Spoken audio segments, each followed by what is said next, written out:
In this video, I will be starting with the topic of types of pointers available in C++11. I will be starting with void pointer. What is it? How it is used in programs? So let's go.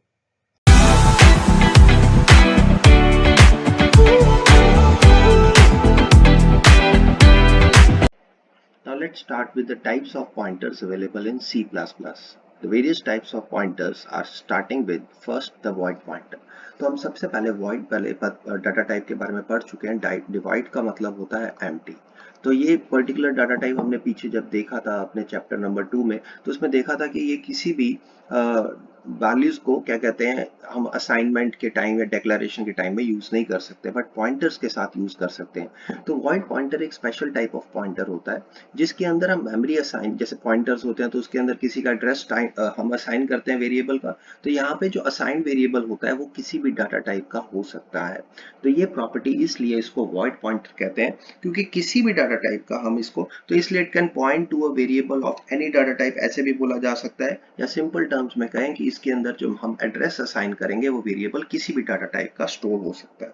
अब वो क्योंकि किसी specific type का नहीं होता है associated with it, तो इसलिए हम इसको पॉइंट तो करने के लिए हम इसको डी रेफरेंस नहीं कर सकते डायरेक्टली, क्योंकि ये किसी भी डाटा टाइप का डाटा मतलब एड्रेस स्टोर कर सकता है और किसी भी स्पेसिफिक डाटा टाइप के एलिमेंट को पॉइंट नहीं करता.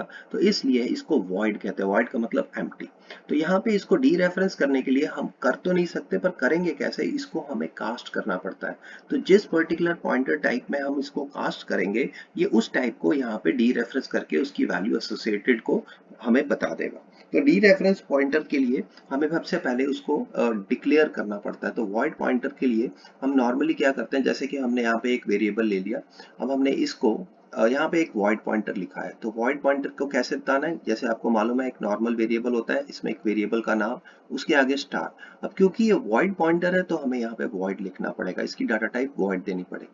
अब इस वॉइड पॉइंटर को हमने इनिशियलाइजेशन कराई है एक इंटीजर की वैल्यू के साथ. अब ये वैल्यू के साथ अगर हम इसको डी असाइन तो कर दिए, अब इसके एड्रेस अगर हम यहाँ पे लिख देते हैं सी आउट इन ptr, तो अगर हम ये डी रेफरेंस करेंगे तो यहाँ पे हमें एरर आ जाएगा. ये एरर इसलिए आएगा because it can point to any specific data type. ये तो ठीक है, बट इसको डी रेफरेंस नहीं कर सकते. पॉइंट तो कर गया, ये स्टेटमेंट ओके है, ये स्टेटमेंट हमारे पास ओके है, बट जब हम इसको डी रेफरेंस करेंगे तो ये हमें एरर देगा. तो इसलिए हमें इसको कास्टिंग करना पड़ता है.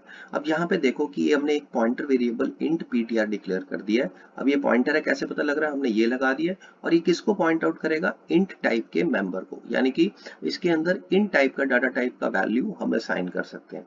अब इस केस में हम ऐसा पहले कर रहे थे कि उसके अंदर हम एक इंटीजर का एड्रेस स्टोर कर रहे थे, बट यहाँ पे हम एक पॉइंटर को पॉइंटर असाइन भी कर सकते हैं. तो यहाँ पे आप नोटिस कीजिए कि हमने एक वॉइड पॉइंटर डिक्लेयर किया. अब इसको हमने इसको असाइन करना है इंटीजर को, दोनों की डाटा टाइप में मिसमैच है. तो यहाँ पे हम क्या करेंगे, हम इसको पहले कास्ट करेंगे, यानी कि उस डाटा टाइप में कन्वर्ट करेंगे. तो उसके लिए क्योंकि पॉइंटर के साथ कन्वर्शन है, तो हम यहाँ पे स्टार या एस्ट्रिक सिंबल भी डाल देंगे. तो इस तरह से एक तरीका होता है कि सी स्टाइल कास्टिंग करके. अदरवाइज एक और तरीका है C++11 में, जैसे हम यूज कर सकते हैं स्टैटिक कास्ट. तो क्योंकि ये पर्टिकुलर किसी भी डाटा टाइप का एड्रेस स्टोर कर सकता है, तो इसका एक और नाम होता है जेनेरिक पॉइंटर. जेनेरिक पॉइंटर, इसको हम ये भी बोल देते हैं. तो यहाँ पे आप ये देखिए कि जब हमने ये वाला कास्टिंग वाला तरीका यूज करना है, तो इसको एंगल ब्रैकेट्स में हमने, क्योंकि पॉइंटर में कन्वर्ट करना है, तो एस्ट्रिक की और उससे पहले हमने उसकी डाटा टाइप स्पेसिफाई करनी पड़ती है. तो अगर हम यहाँ पे ऐसे लिखेंगे सी आउट, तो अब ये हमें करेक्टली फैच कर देगा. नो डाउट हम इसको एक वॉइड पॉइंटर असाइन कर रहे हैं, जैसे कि आप देख रहे हैं ये भी पॉइंटर है, ये भी पॉइंटर है एक, और ये भी पॉइंटर है. तो दो पॉइंटर्स को हम असाइनमेंट ऐसे कर सकते हैं, बट उनकी डाटा टाइप सेम होनी चाहिए. तो डाटा टाइप सेम होने के चक्कर के लिए हमने यहाँ पे क्या किया, ये. तो अब इसको करने से ये इनडायरेक्टली x की वैल्यू यानी कि 10 को यहाँ पे फैच कर देगा. तो ये एक तरीका होता है वॉइड पॉइंटर्स के साथ, क्योंकि हम इसको डी रेफरेंस डायरेक्टली नहीं कर सकते. और दूसरी इंपॉर्टेंट प्रॉपर्टी कि ये variable of any data type, और इसलिए इसको जेनेरिक पॉइंटर भी कहते हैं. यानी कि इसके अंदर हम किसी भी, यहाँ पे अगर हमारे पास इसकी जगह यहाँ पे हम ऐसे भी लिखते हैं double y is equal to 10.5, तो उस केस में हमें लिखना था void pointer is equal to and y. तो उस केस में फिर हम यहाँ पे लिखते हैं double star ptr2 is equal to double asterisk, और यहाँ पे हम उस टाइप ऑफ वॉइड पॉइंटर के, तो यहाँ पे हमने इसको असाइन क्या किया, एक डबल टाइप का, बट यहाँ पे हम उसको कास्ट कर रहे हैं ताकि हम इसको करेक्टली डी रेफरेंस भी कर सकें। तो इस तरीके से अब ये जो वॉइड पॉइंटर है ये यूज कहाँ होते हैं, इसके लिए हम एक और इम्पॉर्टेंट बात है कि compiler does not perform type checking on void pointers. तो ये बड़ी इंपॉर्टेंट है, तो इसलिए क्योंकि ये टाइप रिलेटेड बग्स के लिए इंट्रोड्यूस कर सकता है।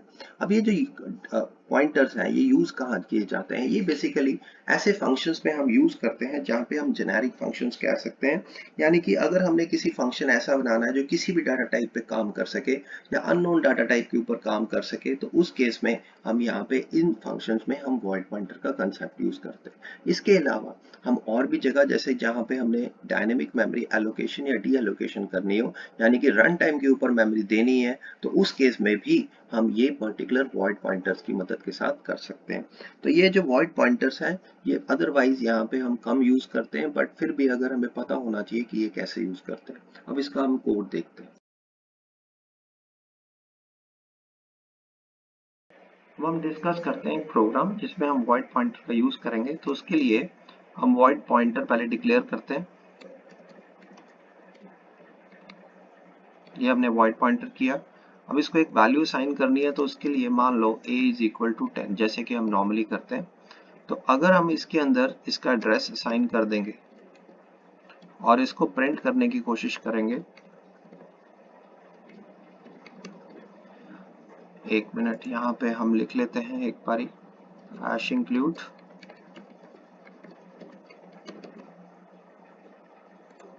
और नेम स्पेस भी लिख लेते हैं।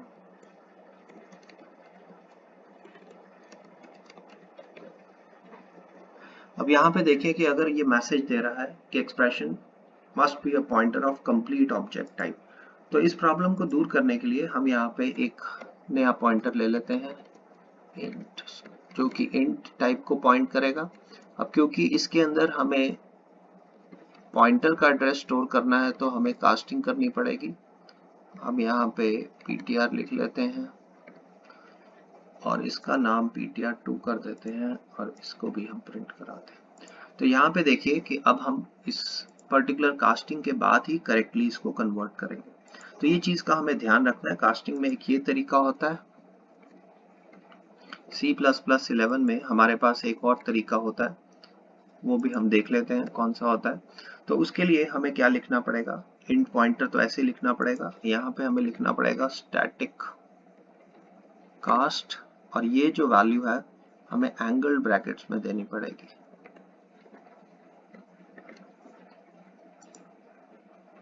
तो ये भी एक तरीका है जिसके थ्रू हम ये कर सकते हैं। तो इस तरह से ये काम करता है।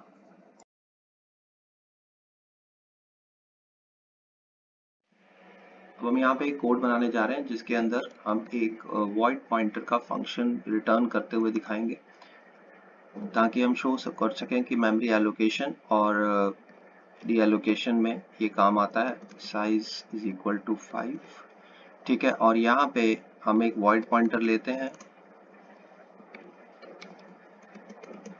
और इसको हम एलोकेट कर देते हैं मेमोरी। यहाँ पे हम लिख देंगे, अगर हम इसको कुछ साइज पास कर देते हैं, size into size of int, अगर हमने इंटीजर वेरिएबल अज्यूम करते हैं, हम साइन कर रहे हैं। अब यहाँ पे हम फंक्शन बनाते हैं, क्योंकि ये वॉइड पॉइंटर रिटर्न करेगा तो हमने यहाँ पे वॉइड पॉइंटर, फिर फंक्शन का नाम,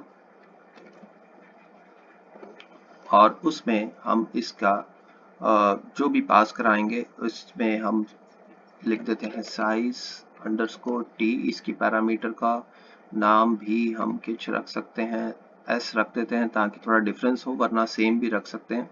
अब इस फंक्शन में हम रिटर्न करेंगे न्यू, और क्योंकि हमने न्यू के साथ डाटा टाइप देनी होती है तो यहाँ पे हम इसको एस जितनी जगह दे देंगे, ठीक है।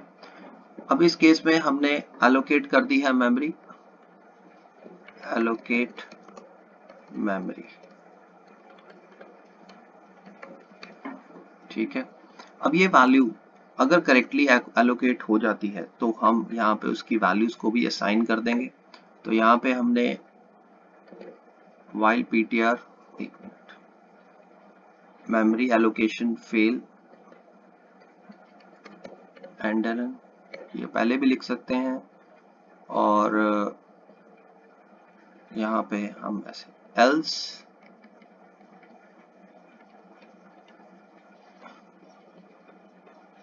या इसको हम ऐसे की जाए ऐसे लिख देते हैं while ptr, ये बाद में लिखेंगे, ठीक है। और यहाँ पे अभी इसको हम else में डाल देते हैं, यहाँ पे ऐसे, ओके। अब यहाँ पे हम इसका कोड लिखते हैं कि अगर करेक्टली मेमोरी एलोकेट हुई है कि नहीं, सी आउट मेमोरी एलोकेटेड सक्सेसफुली, और यहाँ पे हम मैसेज डाल देते हैं एंडलन, ठीक है। अब हमने एक्सेस करने के बाद एक्सेस भी करनी है, तो हम यहाँ पे क्योंकि हमें इंट में कन्वर्ट करना है तो हम यहाँ पे ptr2 नाम का वेरिएबल ले लेते हैं या कोई भी, और इसको कास्ट कर देते हैं। तो कास्ट के लिए हम स्टैटिक कास्ट या सी स्टाइल के भी यूज कर सकते हैं। यहाँ पे हम स्टैटिक कास्ट इंट स्टार, और यहाँ पे क्योंकि हमने इसको असाइन करना है तो type casting to void pointer of integer value, ठीक है। तो हमने ये कर दिया। अब हमने यहाँ पे फॉर एक वेरिएबल ले लेते हैं, लूप लगा लेते हैं जिसमें हम इसकी वैल्यू को i is equal to 0 to i less than size, यहाँ पे हम ले लेते हैं i प्लस प्लस, और यहाँ पे हम इसके अंदर वैल्यूज को असाइन करते हैं। उसके लिए हमें ptr2 का ith variable is equal to, यहाँ पे लिख देते हैं i इंटू 5, ओके। ये वैल्यू हमने असाइन कर दी, और इसको प्रिंट भी करा लेते हैं, सी आउट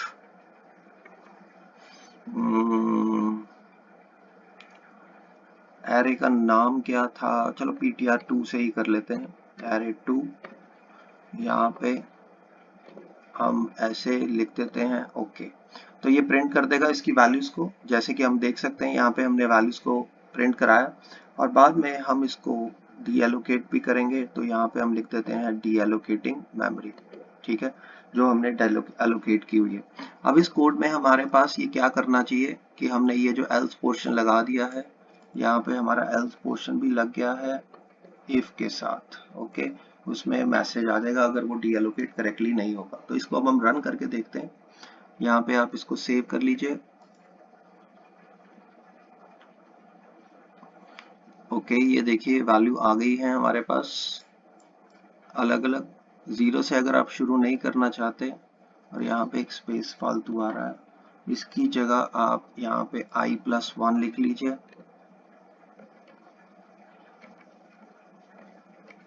ओके। अब आप एक बार रन कर लीजिए। तो यहाँ पे आप सबसे इंपॉर्टेंट चीज जो देख रहे हैं, ये देखिए वैल्यूज असाइन हो गई हैं, और यहाँ पे सबसे इंपॉर्टेंट चीज क्या है, अपने एक फंक्शन बनाया जो कि मेमोरी एलोकेशन में हेल्प करता है। और क्योंकि हमने इसमें इसको असाइन कराया वॉइड पॉइंटर से, तो इसलिए हमें यहाँ पे वॉइड पॉइंटर लिखना ही पड़ेगा इसकी रिटर्न टाइप। तो यहाँ पे इसको हमें मैनेज इसलिए ऐसे करना पड़ता है। तो मेमोरी एलोकेशन डी एलोकेशन में काम आ सकता है। इसका एडवांटेज ये होगा कि कल को अगर मुझे किसी भी डाटा टाइप में इसको कन्वर्ट करना होगा तो मेरे लिए इजी हो जाएगा। बट ऑब्वियस इसकी रिटर्न टाइप यहाँ पे मुझे चेक करनी पड़ेगी, मैं कैर लिख लेता हूँ तो वो बेटर होगा। बट अगेन जो भी आपको यहाँ पे रखना पड़ेगा, तो इस तरह से आप इसको फंक्शंस के अंदर यूज कर सकते हैं। Subscribe, like, share